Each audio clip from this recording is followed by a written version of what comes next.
આપણે આજે દ્વિઘાત સમીકરણના ઉકેલની ચર્ચા કરવા માંગીએ છીએ। ગઈકાલે આપણે દ્વિઘાત સમીકરણ કોને કહેવાય, દ્વિઘાત સમીકરણો પરથી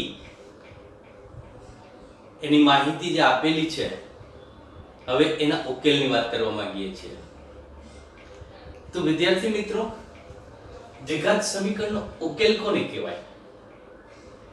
તો અહીં લખેલું છે, જો બરોબર, ચલની જે કિંમત માટે ચલની જે કિંમત એ આપેલ દ્વિઘાત સમીકરણનું સમાધાન કરે, ચલની તે કિંમતને આપેલ દ્વિઘાત સમીકરણનો ઉકેલ કહેવાય। અહીં એક દ્વિઘાત સમીકરણ લખેલું છે, x² - 5x + 6 = 0।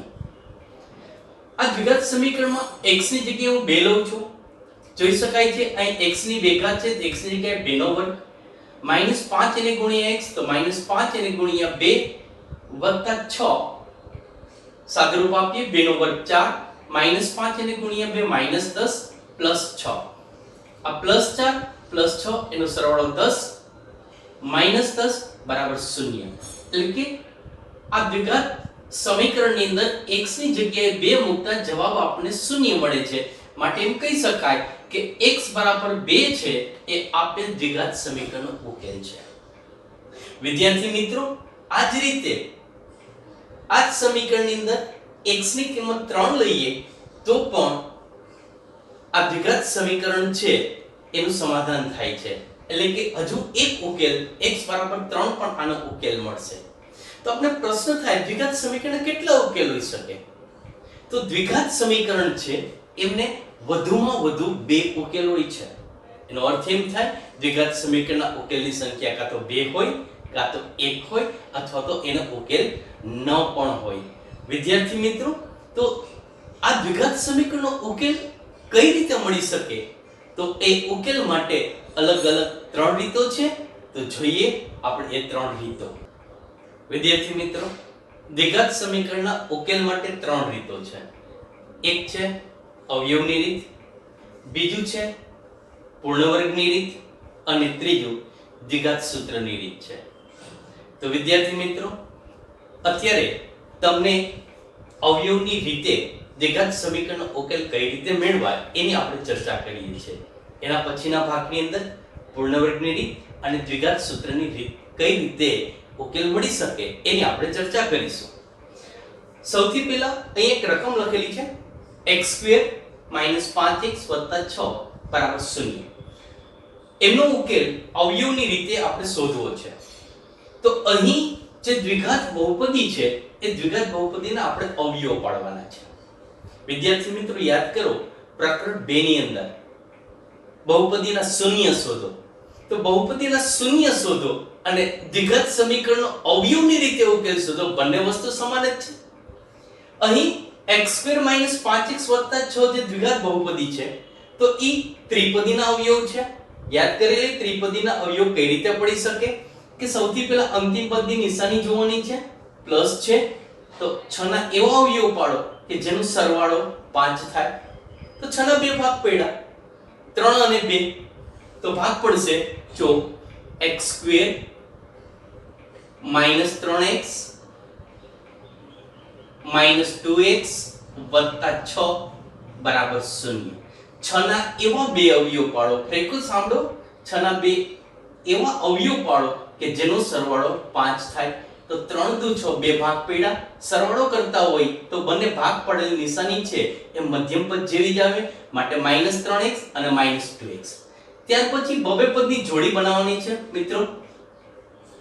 પહેલી જોડીમાંથી કોમન કાઢો, x કોમન નીકળશે તો x - 3 વધશે, બીજી જોડીમાં -2 કોમન વધશે, આ કૌંસમાં x, કૌંસની બહાર માઈનસ નિશાની હોય, અંદર નિશાની બદલી જશે, -3 = 0।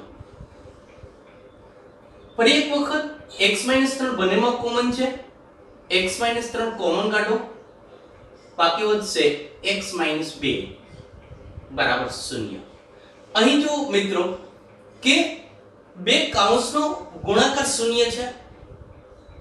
કોઈ પણ બે સંખ્યાનો ગુણાકાર જ્યારે શૂન્ય હોય ત્યારે બેમાંથી એકની કિંમત તો શૂન્ય હોય જ શકે. તો અહીંયા x 3 અને x 2 એ બંને કૌંસનો ગુણાકાર શૂન્ય છે, તો કહી શકાય કાં તો x 3 ની કિંમત શૂન્ય હશે અથવા તો x 2 ની કિંમત શૂન્ય હશે. માટે લખી શકીએ કે x 3 બરાબર શૂન્ય અથવા x 2 બરાબર શૂન્ય. x ને કરતા બનાવીએ -3 બરાબરની આ બાજુ છે તો 3 અથવા x - 2 બરાબરની આ બાજુ જમણી બાજુ છે તો x ની કિંમત 2 થશે. તો આમ દ્વિઘાત સમીકરણનો ઉકેલ દ્વિઘાત સમીકરણનો ઉકેલ 3 અને 2 થશે. તો વિદ્યાર્થી મિત્રો, આપણે પ્રકરણ 2 ની અંદર જે શીખી ગયા છે બહુપદીના શૂન્ય શોધો, એ જ મેથડ, એ જ વસ્તુ એ દ્વિઘાત સમીકરણનો અવયવની રીતે ઉકેલ શોધવાનો છે. તો વિદ્યાર્થી મિત્રો, આપણે 4.2 ના દાખલાઓ હવે ગણીએ છીએ. સ્વાધ્યાય 4.2 માં પહેલી એક્સરસાઇઝ છે કે નીચે આપેલ દ્વિઘાત સમીકરણનો ઉકેલ શોધો. એમાં એક્સરસાઇઝ 1 માં પહેલી રકમ છે x² - 3x - 10 બરાબર 0. તો અહીં આ જે દ્વિઘાત બહુપદી છે પહેલા એના આપણે અવયવ પાડવાના છે. ત્રણ પદ છે તો સૌથી પહેલા ત્રિપદી હોઈ શકે. અંતિમ પદની નિશાની જોઈએ. અંતિમ પદની નિશાની માઈનસ છે, એટલે અંતિમ પદના એવા બે અવયવો શોધો કે જેની બાદબાકી મધ્યમ પદના સહગુણક જેટલી થાય. તો અહીં 10 ના એવા બે અવયવો શોધ્યા, એક 5 અને એક 2. 5 ગુણ્યા 2 એટલે 10 થશે અને 5 માંથી 2 બાદ કરો તો 3 મળશે. તો અહીં x² - 5x + 2x - 10. આ જે બે ભાગ પડ્યા છે -5x અને +2x, આ બંનેમાં મોટાની નિશાની મધ્યમ પદ જેવી કરાય અને નાનાની એ કરતા વિરુદ્ધ કરાય. ત્યાર પછી બબે પદની જોડી બનાવો અને કોમન કાઢો. પહેલી જોડીમાંથી x કોમન, શું વધશે? x - 5. બીજામાં +2 કોમન, કૌંસમાં વધશે x - 5 બરાબર 0. ફરી એક વખત બંનેમાં x - 5 કોમન છે, x - 5 કોમન કાઢી, બાકી વધશે અહીંયાથી x અને અહીંયાથી +2, આ બરાબર 0. બે કૌંસનો ગુણાકાર છે તો બે માંથી એક કૌંસની કિંમત 0 હશે. x - 5 બરાબર 0 અથવા x + 2 બરાબર 0. અહીં -5 બરાબરની જમણી બાજુ લઈ આવતા x બરાબર 5 એટલે કે x ને કરતા બનાવીએ છીએ અને x + 2 છે એની જમણી બાજુ લઈ આવીએ તો +2 છે તો -2 થશે. x બરાબર -2. તો આપેલ દ્વિઘાત સમીકરણનો ઉકેલ 5 અને -2 થશે. અહીં બીજી એક્સરસાઇઝ છે 2x² + x - 6 બરાબર 0. અહીં આ ત્રણ પદ જે બહુપદી છે એ ત્રિપદી છે. અહીં x² નો સહગુણક 2 આપેલ છે. તો સૌથી પહેલા x² નો સહગુણક અને અંતિમ પદ એ બંનેનો આપણે ગુણાકાર કરીએ. 2 અને -6 નો ગુણાકાર -12. તો 12 ના એવા અવયવ પાડો જેની બાદબાકી મધ્યમ પદના સહગુણક જેટલી થાય, એટલે કે 1 થાય. તો 12 ના અવયવ ક્યાં થશે કે જેની બાદબાકી 1 થાય? તો 4 અને 3. 4 અને 3 નો ગુણાકાર 12 થશે અને 4 માંથી 3 બાદ કરો તો 1 રહેશે. બાદબાકી કરતા હોય તો જે બે ભાગ પાડેલા છે એમાં મોટાના અવયવની નિશાની મધ્યમ પદ જેવી, નાનાની એ કરતા વિરુદ્ધ. અહીં પહેલું પદ 2x² એમનો બે ભાગ પાડેલા છે +4x - 3x અને છેલ્લું પદ -6 એમનો બરાબર 0. બબે પદની જોડી બનાવી વિદ્યાર્થી મિત્રો. 2x કોમન કાઢો, વચ્ચે x + 2. બીજી જોડી જે છે -3x - 6 એમાંથી -3 કોમન કાઢો, કૌંસમાં વધશે x + 2 બરાબર 0. અહીં x + 2 બંનેમાં કોમન છે. ફરી એક વખત એક કોમન લઈ લો x + 2, તો અહીંયા વધશે 2x અને અહીંયા વધશે -3. તો ફરી એક વખત બે કૌંસનો ગુણાકાર 0 છે તો બેમાંથી એક શૂન્ય હોઈ જ શકે, તો x + 2 બરાબર 0 અથવા 2x - 3 બરાબર 0. x ને કરતા બનાવીએ, x ની કિંમત -2 + 2 ઓલી બાજુ જશે તો અહીંયા 2x - 3 છે તો 2x એમનેમ રાખીએ, -3 આ બાજુ +3 થાય, બે ગુણાકારમાં છે એટલે છેદમાં જશે તો x ની કિંમત થશે 3 એના છેદમાં 2. તો આમ આપેલ દ્વિઘાત સમીકરણના જે બે ઉકેલ છે એ -2 અને 3 ના છેદમાં 2 થશે. અહીં ત્રીજી એક્સરસાઇઝ છે વર્ગમૂળ 2x² + 7x + 5 વર્ગમૂળ 2 બરાબર 0. અહીં અવયવની રીતે આપણે દ્વિઘાત સમીકરણનો ઉકેલ શોધવાનો છે. તો અહીં પ્રથમ પદનો સહગુણક વર્ગમૂળ 2 અને અંતિમ પદ 5 વર્ગમૂળ 2 બંનેનો ગુણાકાર કરીએ. વર્ગમૂળ 2 એને ગુણ્યા 5 વર્ગમૂળ 2 એટલે કે 10 થશે. કઈ રીતે? ફરી એક વખત જો 5 વર્ગમૂળ 2 એને ગુણ્યા વર્ગમૂળ 2, આ 5 એને ગુણ્યા વર્ગમૂળ 2 અને વર્ગમૂળ 2 નો ગુણાકાર 2 બરાબર 5 ગુણ્યા 2 એટલે 10.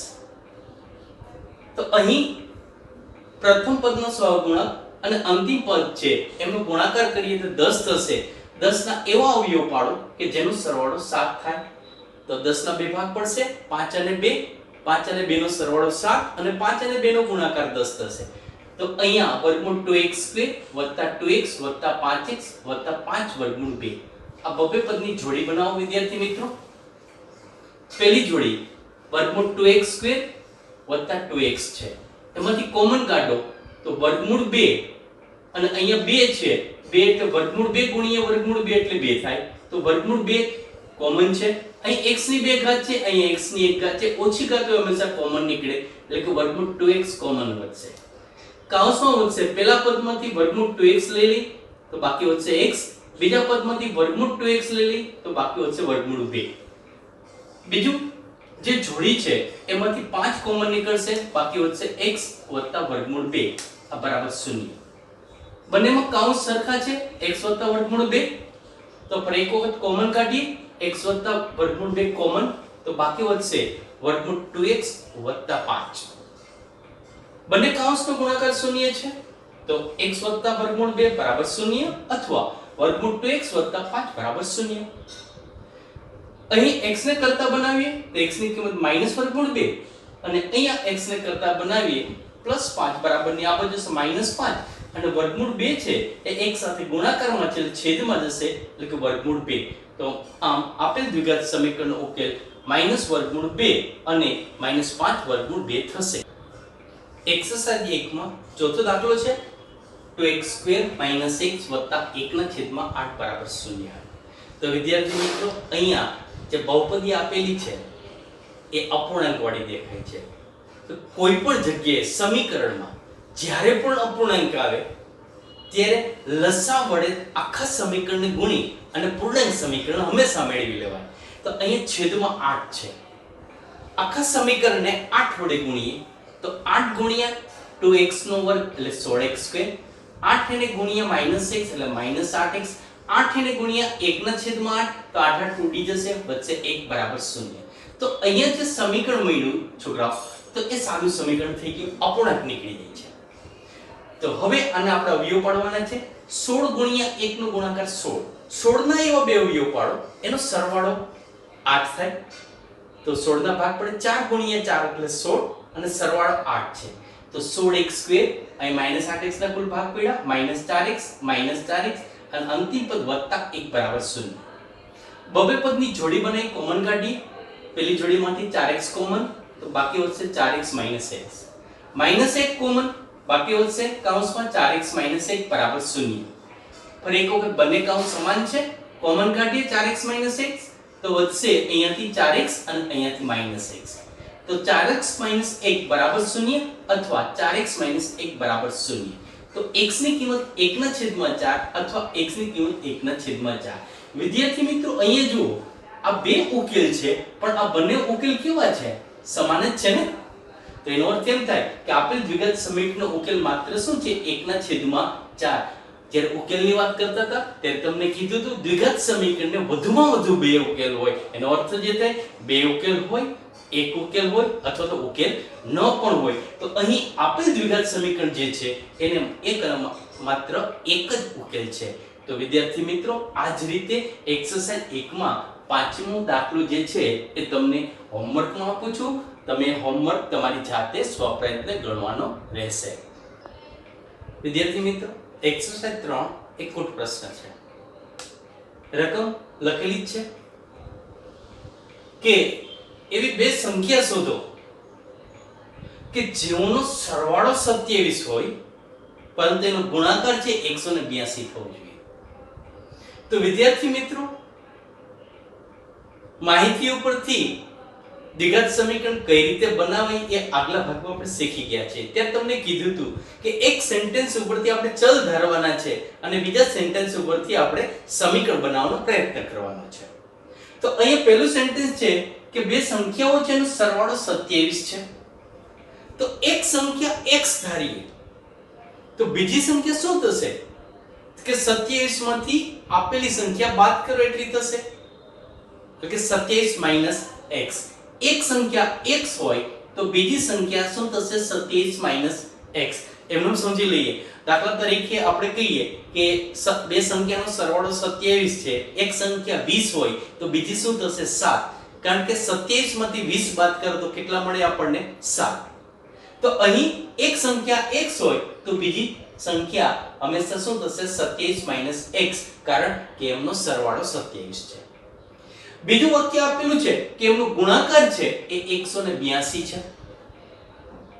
તો અહીં આપણે હવે બે સંખ્યા ધારી લીધી છે કે x છે, બીજી 27 - x છે. તો આ બંને સંખ્યાનો ગુણાકાર છે 182 છે. સાદુરૂપ આપી અને દ્વિઘાત સમીકરણના સ્વરૂપમાં આપણે એમને લખીએ. x નો 27 સાથે ગુણાકાર 27x, x નો -x સાથે -x² બરાબર 182. અને દ્વિઘાત સમીકરણ સ્વરૂપમાં લખવાનો પ્રયત્ન કરીએ. પહેલા x² વાળું પદ તો x² વાળું પદ માઈનસ એટલે -x² વત્તા 27x. 182 બરાબરની જમણી બાજુ છે તો એને ડાબી બાજુ લઈએ -182 બરાબર 0. પણ અહીં પેલું પદ માઈનસ છે તો આખા સમીકરણમાંથી માઈનસ કોમન કાઢી ઉડાડી નાખો તો -x² છે ને પેલા +x² +27 છે પેલા -27x અને -182 છે એની જગ્યાએ +182 બરાબર 0. તો અહીંયા આપણને દ્વિઘાત સમીકરણ મળે છે. આ દ્વિઘાત સમીકરણનો આપણે ઉકેલ શોધીએ કે 182 ના બે ભાગ પાડો કે જેનો સરવાળો 27 થાય. તો 14 અને 13 એ બંનેનો ગુણાકાર 182 થશે અને 14 અને 13 નો સરવાળો 27 થાય છે. તો આપણે બે ભાગ પાડ્યા. આ x² એમનો -14x -13x બે ભાગ પાડેલા છે તે અને +182 બરાબર 0. બબે પદની જોડી બનાવો અને કોમન કાઢો તો x² - 14x છે એમાંથી x કોમન કાઢો અહીંયા છે જો તો બાકી વધશે x - 14. ફરી એક વખત અહીં આવી જાઓ -13x + 182 એમાંથી -13 કોમન કાઢશો એટલે કૌંસમાં વધશે x - 14 બરાબર 0. અહીં x - 14 કોમન છે તો બાકી વધશે x - 13. તો x - 14 બરાબર 0 અથવા તો x - 13 બરાબર 0. x ની કિંમત 14 અથવા x ની કિંમત 13. તો બંને જવાબ સાચા છે.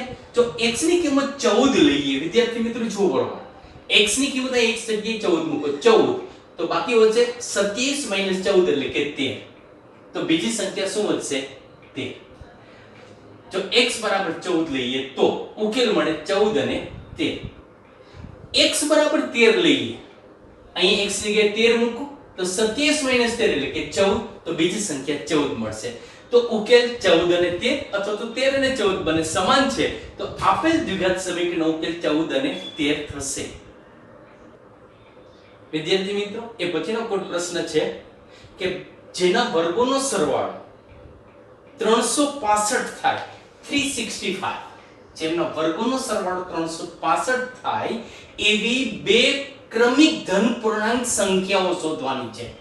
બે ક્રમિક ધન પૂર્ણાંક સંખ્યાઓ.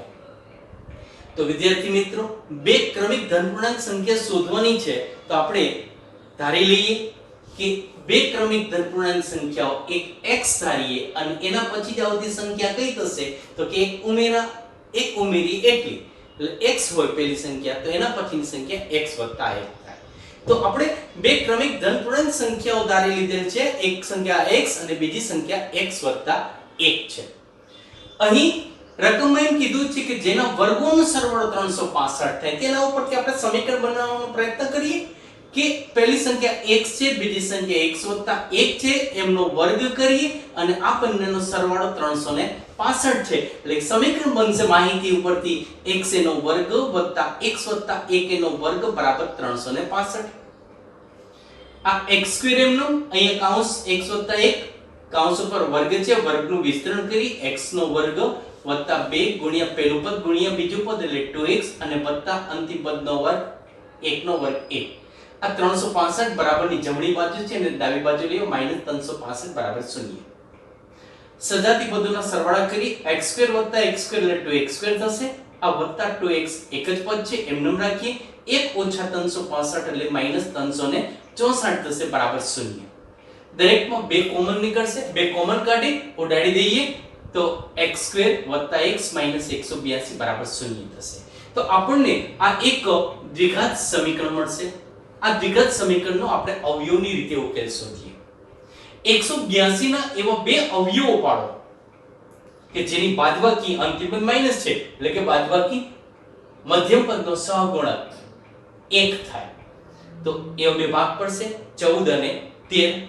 તો x² વત્તા 14x -13x -182 બરાબર 0. બબે પદની જોડી બનાવી અને કોમન કાઢીએ તો પેલી જોડીમાંથી x કોમન નીકળશે તો બાકી વધશે x વત્તા 14 અહીંયા લખેલું છે. બીજી જોડી છે -13 કોમન નીકળશે તો વધશે કૌંસમાં x વત્તા 14 બરાબર 0. પણ એક વખત x વત્તા 14 અહીંયા કોમન છે તો વધશે x વત્તા 14 અને બીજા કૌંસમાં x -13 બરાબર 0. બંને કૌંસનો ગુણાકાર 0 છે એટલે કે x વત્તા 14 બરાબર 0 અથવા x -13 બરાબર 0. તો +14 બરાબરની આ બાજુ જાય -14 થશે, -13 બરાબરની આ બાજુ જશે +13 થશે. પણ x બરાબર -14 શક્ય નથી. એટલા માટે શક્ય નથી કે આપણે બે સંખ્યાઓ જે કીધી છે એ બંને સંખ્યાઓ કેવી છે? ધન પૂર્ણાંક સંખ્યાઓ છે. તો અહીંયા -14 એ ઋણ પૂર્ણાંક સંખ્યા છે તો એ જવાબ શક્ય નથી. તો અહીં બીજો જવાબ x બરાબર 13 એ જ સાચો જવાબ થશે. તો x બરાબર 13. તો અહીં x ની કિંમત 13 મળે છે તો અહીંયા બે ક્રમિક સંખ્યાઓ જે આપણે ધારેલી છે x અને x વત્તા 1 તેમાં મૂકીએ, x ની જગ્યાએ 13 મૂકીએ તો 13 વત્તા 1 એટલે 14 થાય. તો માગેલી બે ક્રમિક ધન પૂર્ણાંક સંખ્યાઓ 13 અને 14 થશે. વિદ્યાર્થી મિત્રો, આ જ રીતે એક્સરસાઇઝ 5 અને એક્સરસાઇઝ 6 એ બંને કુટ પ્રશ્નો છે. તમારી રીતે એ પ્રયત્ન કરજો. આ બે એક્સરસાઇઝ કુટ પ્રશ્ન છે. આ સાથે સ્વાધ્યાય 4.2 અહીં પૂરું કરીએ છીએ. આભાર. જય શ્રી કૃષ્ણ.